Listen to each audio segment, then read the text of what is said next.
como estás, everyone? And I hope everyone having a beautiful day. My name is Jai. If you're new, and I can see, I'm laying down. You know why? Because I can. Yeah. So we're back with another video from Mr. Ballen. Love Mr. Ballen. And this is Her Nightmare Broke Reality. So yeah, sit back, relax, get your snacks, get comfortable, and let's watch. Today's story is wild. I mean, honestly, it doesn't even sound real, but we pulled the story directly from newspapers all around the world. So it definitely did happen. But before we get into today's story, if you're a fan of the strange, dark, and mysterious delivered in story format, then you've come to the right place because that's all we do, and we upload once a week. So if that's of interest to you, please swap out the like button spray deodorant for extremely harmful pesticide. Also, please subscribe to our channel and turn on all notifications so you don't miss any of our weekly uploads. Okay, let's get into today's story.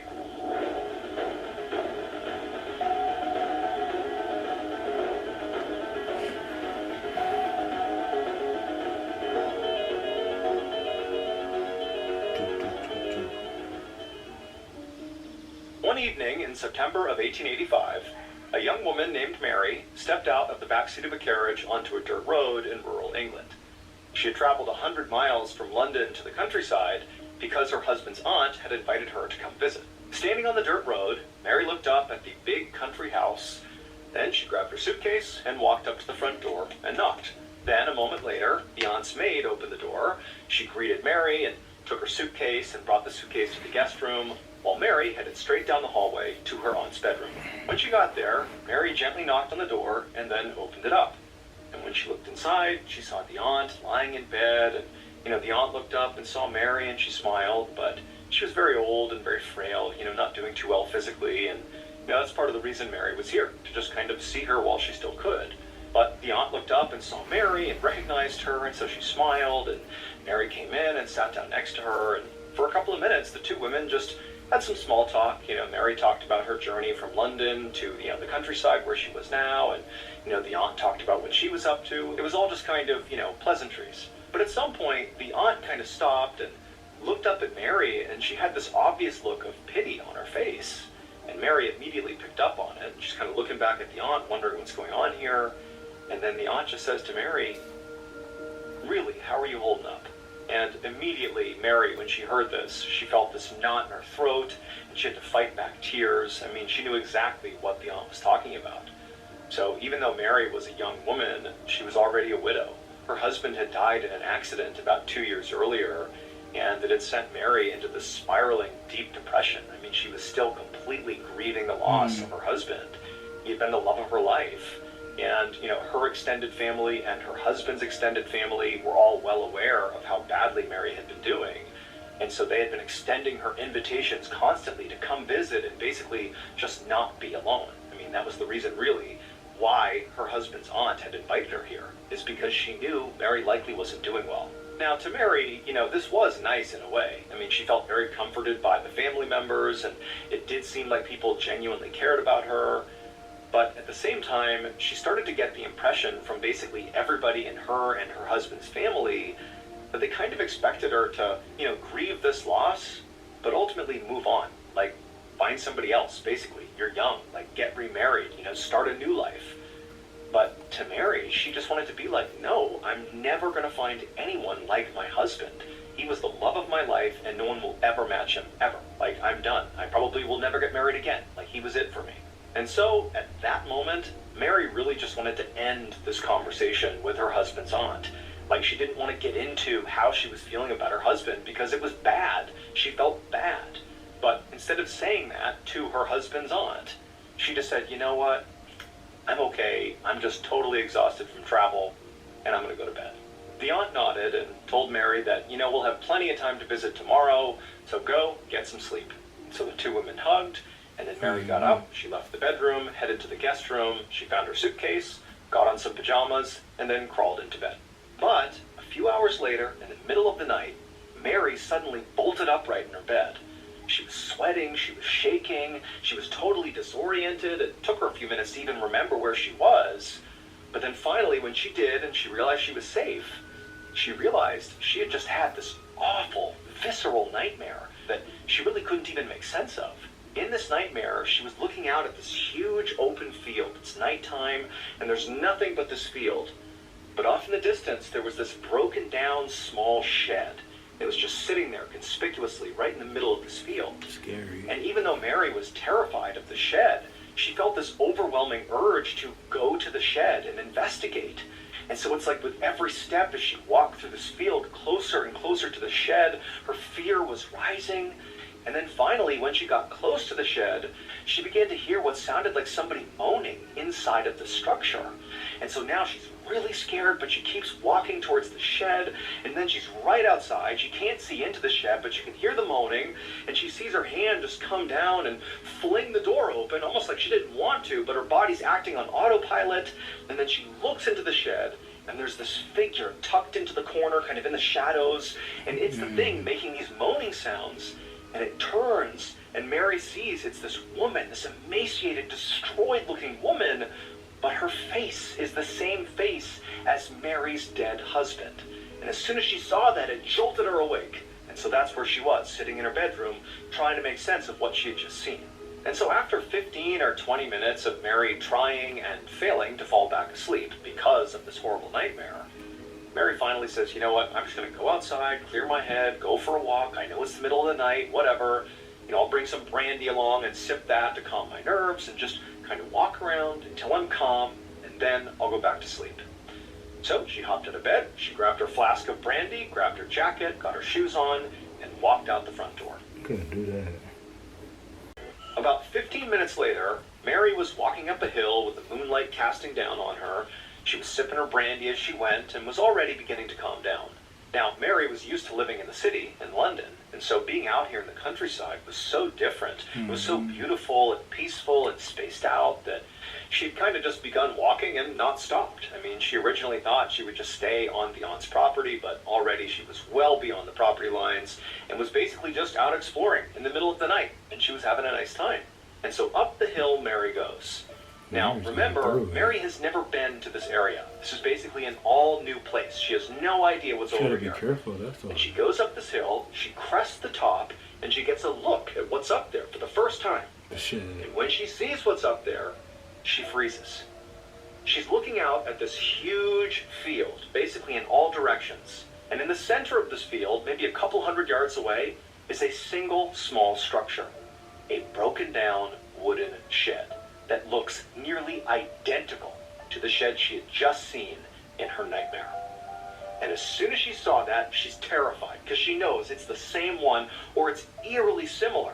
But worse than that, when she saw it, despite her own fears and trepidations about being up here, she felt herself moving towards the shed. It was like her body went into autopilot the same way it did in her dream. It was like she had to go to the shed, even though everything inside of her logically is saying, don't go.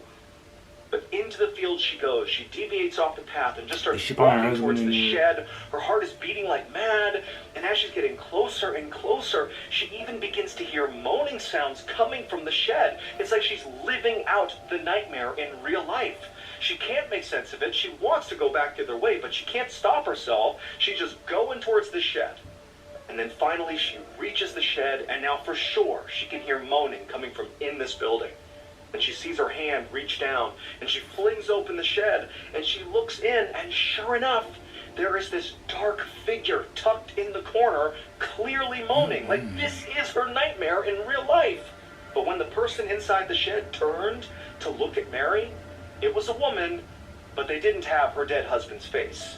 Instead, it was a woman who practically looked like she was dead or close to death. She obviously needed help. Now, at this point, Mary was kind of relieved. I mean, this whole situation is terrifying, but she was expecting to, somehow see her dead husband's face on this person in the shed. And so when it wasn't, and it was just like a normal person, albeit in a very strange set of circumstances, it was a relief. But now Mary didn't know what to do. It's like she's standing there looking at this woman, having no idea what to do. She doesn't understand how she could have dreamed this and now basically lived it too. Like nothing's adding up. But again, it was like her body continued to operate in this autopilot mode. she suddenly had this really intense desire to go into the shed and help this woman. She didn't know who she was. This is a total stranger in the middle of a field in a shed who's moaning and looks terrible. She has no idea what's going on, but in she goes. And she sits down next to this woman who's now kind of eyeing Mary, like, what are you doing in here with me? And Mary says to her, like, hey, what's going on? How'd you get here? What's wrong? Like, what's happening? But the woman, it was clear she wanted to respond to Mary and, tell her what was going on, but, she was too weak. It was like she really was on death's door here. And Mary could clearly see that. Like, she didn't need to be told this woman is in a very bad way here. Now, Mary knew what needed to happen is this woman needs to get to a hospital. But they were nowhere near a hospital, and this woman clearly can't get up and walk. And Mary's thinking, I'm not strong enough to carry this woman to the hospital. Like, what am I going to do? And, Mary's thinking, maybe if I just run and get help and they can come back here. But she's looking at this woman thinking, I don't know if she'll survive. She's probably going to die soon. Like, this is going to happen now. And so Mary, again, sort of in this weird autopilot mode, decides, you know what? I'm going to stay right here with this woman. She can't even talk. She can't tell me what's going on, but I am going to be here with her. I'm going to be present with her. And if she dies, I'll be here to support her. And so Mary just made herself comfortable. She took her jacket off. She put it over this woman. And then she began letting this woman sip from her brandy flask to, maybe kind of ease the pain. And all night, the two women just kind of sat there and laid together. When the sun finally rose the next morning, Mary looked over at the woman and saw she was still alive. And in fact, if anything, she seemed like her condition had maybe improved slightly. She seemed maybe a little bit more comfortable. Maybe that was from all the brandy. Who knows? But the woman seemed like she had stabilized a little bit. Still couldn't talk or really tell Mary anything, but she seemed to be doing a little bit better. And so Mary's thinking, okay, the sun's up now. Now I can run out, get help, and get this woman the care that she needs. But before Mary could even do that, she began hearing a stomping sound somewhere outside of the shed. And she realized it was a horse approaching. And so Mary, she bolts out of the shed and she looks over towards the road, and there's a horse pulling a covered wagon going right by, and Mary screams and yells and says she needs help. And a man pops his head out of the wagon and says what's going on, and Mary runs over to him and explains this weird situation, how there's this strange woman over here and she's clearly dying, she needs our help. And the man agreed to help. So he went with Mary to the shed, he picked the woman up, he put her inside of his wagon, and then the three of them together in this wagon drove to Mary's husband's aunt's house. When they got there, the man carried the strange woman inside of the aunt's house, and then Mary told the aunt's maid to go call for the town doctor, and so she said she would. And so at this point, Mary was actually completely relieved. I mean, this was kind of a wild, very unexpected night. I mean, she doesn't even know who this woman is, but she's definitely happy that she's getting, some level of care here. But Mary sort of felt like her role in this was kind of diminished now. She's gotten the woman here, and she's feeling so tired and weak from being up all night. And so Mary decided she would just take a nap. I mean, she had been up all night with this woman. She was exhausted. So into her bedroom she went, she climbed into bed, but as she's laying there, she realized she wasn't just tired. She actually felt kind of sick, like ill. And over the next few hours, as she kind of tossed and turned in her bed, not really able to sleep, she would develop this horrible fever. And this fever would just get worse and worse and worse, and Mary would become bedridden, dealing with this mystery illness for weeks, just drifting in and out of consciousness the whole time. Okay, the thing that popped in my head is, was that person a witch, and she transferred her sickness into Mary? That's only gonna pop it in my head. It was October by the time Mary's fever finally broke, and on the day that it did, when Mary opened her eyes in this bed, she was clear-headed for the first time. I mean, really, it had been a very rough stretch of a few weeks, and so she's looking around the room, kind of taking stock of her environment. And she sees there's this strange person sitting in a chair in the corner. And her immediate reaction is, oh, this must be like a nurse or a doctor or somebody here that's kind of overseeing me. Mary was aware she had been very sick for several weeks and there were people in and out of the room. But she looked back at this person and realized she actually knew who it was. It was the woman she had rescued from the shed on the night she got sick. It was that woman. But now she wasn't sickly and, dying. The woman looked completely healthy and happy, and she was smiling ear to ear at Mary. Like, this didn't make any sense. Like, what's going on here? And also, Mary just couldn't help but think, like, wait a minute, why is this woman still here? It has been weeks since I rescued her from the shed. Why is she still here? Like, nothing's adding up. But before Mary could ask any questions, this woman, who clearly was super excited to see that Mary was now fully awake and attentive, this woman just starts talking a mile a minute. Like she had been waiting to dump all this information on Mary as soon as she was well. Like clearly this woman has been waiting diligently for her chance to tell her story. And the story that she dumped on Mary at her first chance, like this day, was incredible. The woman told her that a couple of years earlier, she had boarded the ship in England that was bound for Brazil. But about 5 days into their journey, while they're out on the open sea, the ship caught fire. It was this horrible fire. Everyone's trying to evacuate. And this woman said she was in her bedroom, asleep. She didn't even know what was happening. And while she's laying there and the ship is catching fire and beginning to sink, this stranger comes barreling into the room, literally wakes her up, scoops her up, and takes her to the top deck and gets her into a lifeboat right as the ship sinks. I mean, this stranger completely saved this woman's life. And so this woman, the stranger who had saved her, and a handful of other lucky people who had made it onto this lifeboat, just began rowing in a single direction, hoping they'd find land. And luckily they did. They found this deserted island. And so they landed there, and for a year, this woman and the stranger and those few people subsisted on this island, barely clinging to life, praying for rescue. And amazingly, after a year of being shipwrecked, they flagged down a ship that did rescue them and brought them to England. However, when they actually got to England, things weren't that good.